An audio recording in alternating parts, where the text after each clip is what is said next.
participação popular na vida política ainda não é uma característica da cultura brasileira. Mas um estudo conduzido por pesquisadores da Universidade Federal de Minas Gerais mostra que a sociedade tem participado mais das decisões públicas por meio de conselhos municipais, estaduais e federais. Confira esse assunto no programa de hoje. E nosso convidado é Leonardo Avritzer, professor do Departamento de Ciência Política da UFMG e coordenador do projeto Democracia Participativa. Olá, professor, tudo bem? Tudo bem. Professor, o senhor é organizador do livro A Dinâmica da Participação Local no Brasil, que reúne artigos feitos a partir de uma pesquisa nacional sobre a participação popular em três áreas, da saúde, da assistência social e da assistência à criança e ao adolescente. Em linhas gerais, qual a principal conclusão dessa pesquisa, professor? Bom, em primeiro lugar, bom dia, eu gostaria de agradecer o convite e dizer que essa pesquisa, o que motivou é um certo desconhecimento em relação a dados sobre participação no Brasil. A gente sabe pouco, às vezes tem muitos preconceitos, o Nordeste não participa, o Sul e o Sudeste participam. Então, o que a gente tentou foi fazer uma pesquisa em 42 cidades, todas elas com mais de 100 mil habitantes, todas as regiões do país estão contempladas, e a gente tem algumas conclusões, talvez não tenha uma principal, mas tem algumas. A primeira é de que, na verdade, os conselhos nessas diferentes áreas já estão muito bem institucionalizados no Brasil. Esses conselhos foram criados nos anos 90 e hoje, na sua forma de organização, a gente pode dizer que a forma original do começo dos anos 90 de algumas capitais do Brasil, especialmente Belo Horizonte, Porto Alegre e São Paulo, já se generalizou para o conjunto das cidades de grande porte no país. A segunda conclusão, no entanto, é de que ainda existe uma certa variação de áreas.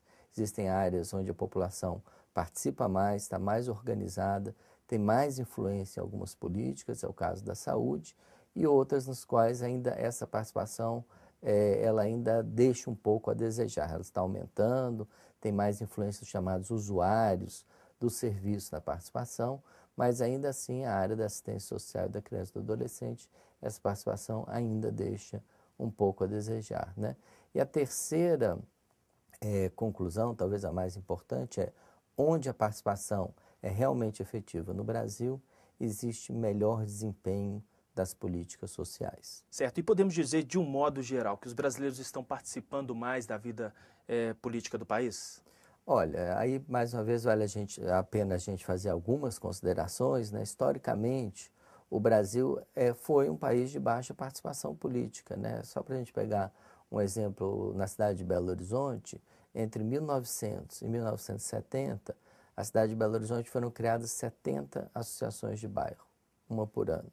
Então, a gente percebe que é um baixo padrão de associativismo. Belo Horizonte não era uma exceção em relação a outras grandes cidades brasileiras. Então, a gente diz que existe, vamos dizer, uma certa explosão do associativismo civil durante a redemocratização brasileira a partir da segunda metade dos anos 70. E aí existe, vamos dizer, uma certa mudança desse padrão. O Brasil se torna um país mais participativo, vem a Assembleia Nacional Constituinte e ela propicia novas formas de participação. Os conselhos são resultado dos capítulos das políticas sociais da Assembleia Nacional Constituinte, e durante todo esse período aumenta a participação. Então a gente diz o seguinte, de um ponto de vista histórico, o brasileiro participa mais, ou seja, comparado com momentos anteriores da história brasileira, o brasileiro participa mais. Hoje a gente tem alguns dados, em torno de 20% da população da cidade de São Paulo pertence a associações civis. Esse dado sobe um pouco em algumas capitais brasileiras, como por exemplo Porto Alegre e Belo Horizonte. Então, ainda que desigualmente, existe sim um aumento da participação no Brasil. Agora, professor, em comparação com demais países, em que situação está o Brasil? A gente hoje pode dizer que existe uma certa ascensão de governos e movimentos de esquerda na América Latina, em particular na América do Sul. Se a gente pensar a Bolívia, o Equador, a Argentina, o Brasil, o Uruguai, todos esses países, vamos dizer, eles estão dentro de um certo movimento de aumento da participação política. Mas a participação política nesse país ela é diferente, O Brasil hoje tem um aumento muito forte da participação institucionalizada. Mais pessoas, por exemplo, participam de conselhos do que são conselheiros do que existem vereadores no país, né? Isso mostra, dá alguma ideia em relação ao aumento da participação. Mas essa participação institucionalizada, se a gente comparar com um país como a Argentina, por exemplo, você vê muitas formas de participação não institucionalizadas, né? Piqueteiros, sim, bloqueios de rua, que na verdade contrastam um pouco com a participação brasileira, mas a Argentina também tem muito menos influência dos movimentos sociais e dos atores sociais nas políticas sociais. O Brasil não teria tanta tradição nessa participação não institucionalizada, é isso? O Brasil teve um certo momento, né? Teve um momento dos acampamentos, dos bloqueios de rodovia pelo MST, marchas em Brasília. Isso foi um momento entre talvez o fim dos anos 80 e a primeira metade dos anos 90. Mas hoje, né, com o aumento da participação institucionalizada, a gente vê uma menor presença dessas outras formas de participação. Agora, professor, essa participação pesquisada e relatada no livro, ela é esporádica ou ela ocorre de forma constante? Como é que a pesquisa apontou isso? Olha, exatamente, a grande importância dela é de que ela, na verdade, é uma participação constante, né? Ou seja, a sociedade civil, né, tem a sua, vamos dizer, representação nos conselhos de políticas, né? Então, esses representantes da sociedade civil, que, na verdade, estão representando movimentos mais amplos, movimentos ligados a essas temáticas, né? O movimento popular de saúde, movimentos na área da assistência social, da criança e do adolescente, né? Todos esses movimentos eles têm sua representação e os conselhos decidem de forma regular, né? Ou seja, né, numa base constante com a participação dos atores da sociedade civil. O que nós procuramos aferir na pesquisa? Se esses representantes têm uma influência real, se as propostas que eles fazem, na verdade, são debatidas pelos outros atores, especialmente pelo Estado, e se elas têm influência, então, nas políticas em questão, né? Então, essa foi uma dos problemas que a gente trabalhou muito no livro, né? O que a gente percebe, né?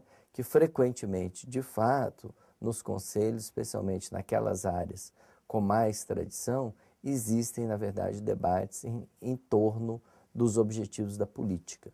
Isso é muito importante, porque mostra uma influência real da sociedade civil na tomada de decisões em políticas sociais. Os conselhos estão permitindo que a sociedade participe e interfira nas decisões do poder público, é isso?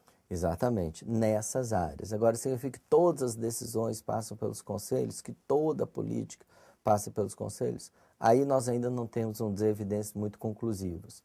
O que a gente sabe é que quando a sociedade civil faz propostas, elas são fortemente discutidas, e a gente também tem uma evidência que é indireta, que nos lugares onde a sociedade civil é mais ativa e a participação ocorre de forma mais intensa, existem melhores resultados nas políticas sociais. Professor, nós vamos falar daqui a pouco um pouco mais sobre essa pesquisa. Antes eu vou convidá-lo para assistirmos a uma reportagem feita pela nossa equipe sobre esse assunto. Vamos lá? A participação da sociedade na política interfere na qualidade dos serviços prestados pelo poder público. É o que mostra um estudo feito por pesquisadores da UFMG. Um exemplo disso pode ser encontrado no Conselho de Educação de Belo Horizonte. Pais, entidades sindicais e representantes dos estudantes definem diretrizes para o ensino fundamental do município. A gente tem participação de alunos, de pais, professores da rede privada, da rede pública, Câmara de Vereadores, universidades, né? Então, é importante, por quê? Porque o órgão colegiado, ele vai entender qual que é a realidade e vai discutir questões referentes à educação. Então, nós estamos ouvindo os vários parceiros, né, no âmbito educacional. É um lugar de excelência para você conhecer. E aí você poder participar e levar isso para a ponta. Então, é muito importante, porque ele te dá liberdade de você trazer demandas e também de construir, junto com o governo, as propostas para melhor atender a nossa cidade na educação.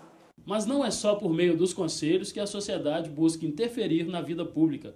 A população também se reúne em outros espaços, como associações, organizações não governamentais e sindicatos.